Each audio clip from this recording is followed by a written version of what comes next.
Setelah Allah Subhanahu wa Ta'ala menenggelamkan Fir'aun beserta bala tentaranya, lalu menyelamatkan Bani Israel, maka Bani Israel pun hidup dalam keadaan tenang dan tentram. Lalu mereka membutuhkan sebuah kitab atau sebuah undang-undang yang dapat mereka gunakan sebagai aturan hidup serta syariat yang mengatur kehidupan mereka. Maka Allah Subhanahu wa Ta'ala memerintahkan kepada Nabi Musa untuk keluar sendiri ke tempat tertentu untuk menerima syariat yang nantinya akan menjadi rujukan bagi Bani Israel. Maka beliau mengangkat Harun sebagai penggantinya, lalu menasihati Harun agar senantiasa mengingat Allah Subhanahu wa Ta'ala dan memperingatkan Harun agar tidak menjadi orang yang berbuat kerusakan di muka bumi. Musa pun pergi ke sebuah gunung, yang mana gunung tersebut pernah dipijakinya ketika pertama kali beliau pulang dari kota Madian menuju kota Mesir. Dan ketika itulah diturunkan kepada beliau kitab Taurat. Dan ketika Nabi Musa alaihissalam menyaksikan bahwa Allah telah memuliakannya serta memberi kelebihan kepadanya, maka ia meminta kepada Allah agar diberi kesempatan untuk melihatnya, karena mengira bahwa Allah dapat dilihat di dunia. Maka Allah menolak permintaan itu dan menerangkan bahwa beliau tidak akan sanggup melihat Allah Azza wa Jalla. Hal ini disebutkan dalam Al-Quran surat Al-A'raf ayat ke-143. Allah Subhanahu wa Ta'ala berfirman, "Dan ketika Musa datang untuk munajat dengan kami pada waktu yang telah kami tentukan, dan Tuhan telah berfirman secara langsung kepadanya. Lalu berkatalah Musa, 'Ya Tuhanku, tampakkanlah dirimu kepadaku agar aku dapat melihatmu.' Allah Subhanahu wa Ta'ala berfirman, 'Kamu sekali-kali tidak sanggup melihatku, tetapi lihatlah ke bukit itu. Maka jika ia tetap di tempatnya seperti semula, niscaya kamu dapat melihatku.' Ketika Tuhannya menampakkan diri ke sebuah gunung, lalu gunung itu hancur lebur. Musa pun jatuh pingsan. Maka setelah Musa sadar kembali, ia berkata, 'Maha suci Engkau, aku bertobat kepada Engkau, dan aku orang pertama yang beriman.' Kemudian Nabi Musa alaihissalam mengambil lauh-lauh yang berisi Taurat.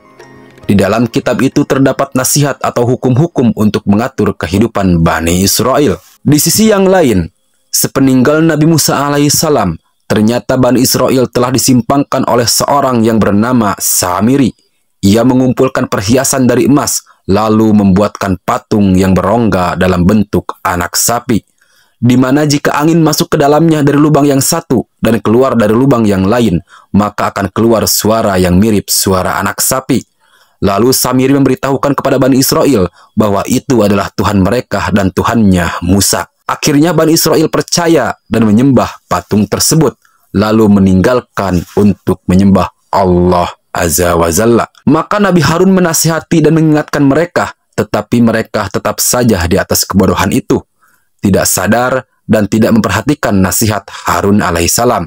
Bahkan mereka menyanggahnya dan hampir saja membunuh Harun. Mereka juga memberitahukan bahwa mereka tidak akan meninggalkan sembahannya itu sampai Musa kembali. Ketika Nabi Musa alaihissalam kembali, ia mendapati kaumnya dalam keadaan seperti itu. Ia pun marah dengan marah yang sangat besar karena kecewa bercampur sedih. Hingga ia pun melempar lauh-lauh atau lembaran yang berisi Taurat dari tangannya.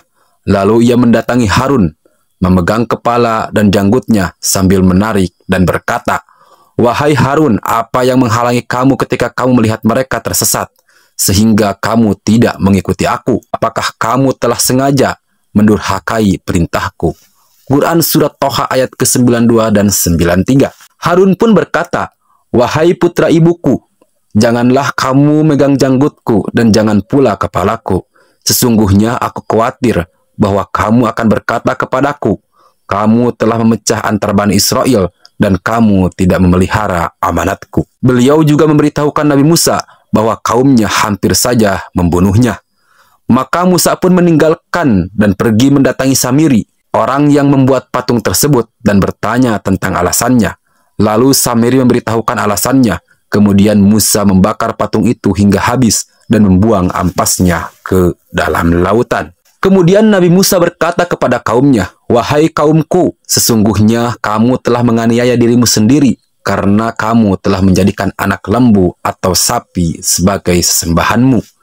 Maka bertobatlah kepada Tuhan yang menjadikan kamu dan bunuhlah dirimu masing-masing. Hal itu akan lebih baik bagimu di sisi Tuhan yang telah menjadikan kamu, maka Allah akan menerima taubatmu. Sungguhnya dialah yang maha penerima taubat lagi maha penyayang.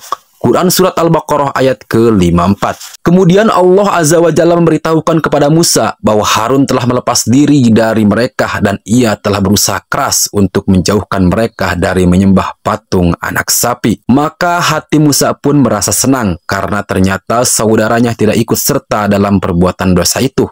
Maka Nabi Musa alaihissalam menghadapkan diri kepada Allah Azza wa Jalla, memintakan ampunan untuk dirinya dan saudaranya.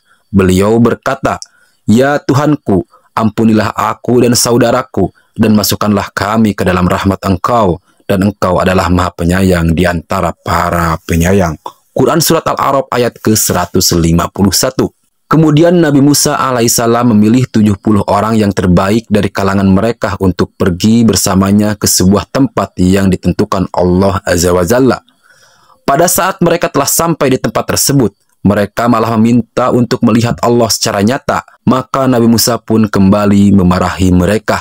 Dan Allah Subhanahu wa Ta'ala menurunkan halilintar yang membinasakan mereka hingga ruh-ruh mereka melayang. Lalu Nabi Musa alaihissalam berdoa kepada Allah dan merendahkan diri kepadanya, meminta agar dia memberikan rahmat kepada mereka itu. Maka Allah mengabulkan permohonan Nabi Musa alaihissalam, dan dia menghidupkan kembali orang yang telah mati karena tersambar halilintar, agar mereka bersyukur kepada Allah Azza wa Jalla karena telah menghidupkan mereka setelah mati. Quran Surat Al-Baqarah ayat ke-55 sampai 56. Kemudian Nabi Musa membawa kembali kaumnya dan membacakan kitab Taurat kepada mereka serta menerangkan nasihat dan hukum-hukum yang terkandung di dalamnya. Beliau juga mengambil perjanjian dari mereka untuk mau mengamalkan isinya. Mereka pun mau berjanji dengan terpaksa. Setelah Allah mengangkat gunung di atas mereka, Allah Subhanahu wa Ta'ala berfirman, "Dan ingatlah ketika kami mengambil janji dari kamu dan kami angkat bukit Tursina di atasmu. Seraya kami berfirman, peganglah teguh-teguh apa yang kami berikan kepadamu dan dengarkanlah." Mereka menjawab, "Kami mendengar tetapi tidak mentaati." Dan telah diresapkan ke dalam hati mereka itu kecintaan menyembah anak sapi karena kekafirannya. Katakanlah, sangat jahat perbuatan yang telah diperintahkan imammu kepadamu jika betul-betul kamu beriman kepada Taurat. Quran Surat Al-Baqarah ayat ke-93. Perintah Allah Subhanahu wa Ta'ala kepada Bani Israel untuk masuk ke negeri Palestina.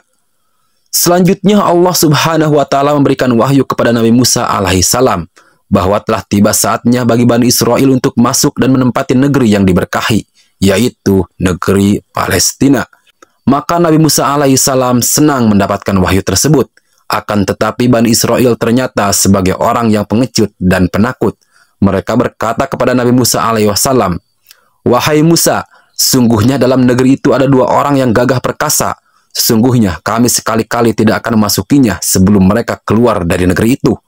Jika mereka keluar darinya, pasti kami akan memasukinya." Quran Surat Al-Ma'idah ayat ke-22. Ketika itu ada 2 orang mukmin berkata, "Serbulah mereka dengan melalui pintu gerbang kota itu. Maka jika kamu masukinya, niscaya kamu akan menang.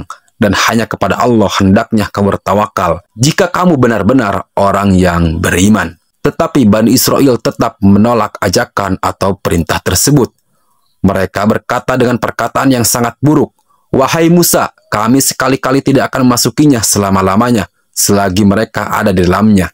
Karena itu pergilah kamu bersama Tuhanmu, dan berperanglah kamu berdua. Sungguhnya kami hanya duduk-duduk saja menanti di sini." Quran Surat Al-Ma'idah ayat ke-23 sampai 24. Maka bertambahlah kemarahan Nabi Musa kepada kaumnya yang lupa kepada nikmat Allah Subhanahu wa Ta'ala. Ketika itulah Nabi Musa berdoa kepada Allah agar menjauhkan dirinya dengan kaumnya yang fasik itu.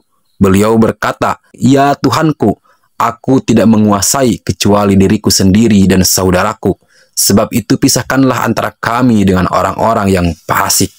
Quran Surat Al-Ma'idah ayat ke-25. Hukuman kepada Bani Israel karena menolak perintah Allah Subhanahu wa Ta'ala. Kemudian datanglah jawaban dari Allah Azza wa Jalla yang isinya, "Jika demikian, maka sesungguhnya negeri itu diharamkan atas mereka selama 40 tahun. Selama itu mereka akan berputar-putar kebingungan di bumi atau di padang Sahara. Maka janganlah kamu bersedih hati memikirkan nasib orang-orang yang fasik itu." Quran Surat Al-Ma'idah ayat ke-26. Demikianlah hukuman Allah Subhanahu wa Ta'ala kepada Bani Israel. Mereka tersesat terus selama 40 tahun di padang Sahara, hingga generasi penakut ini meninggal dan digantikan oleh generasi yang pemberani, yang kemudian mereka mau berperang di bawah pimpinan Yusha ibnu Nun setelah Nabi Musa wafat.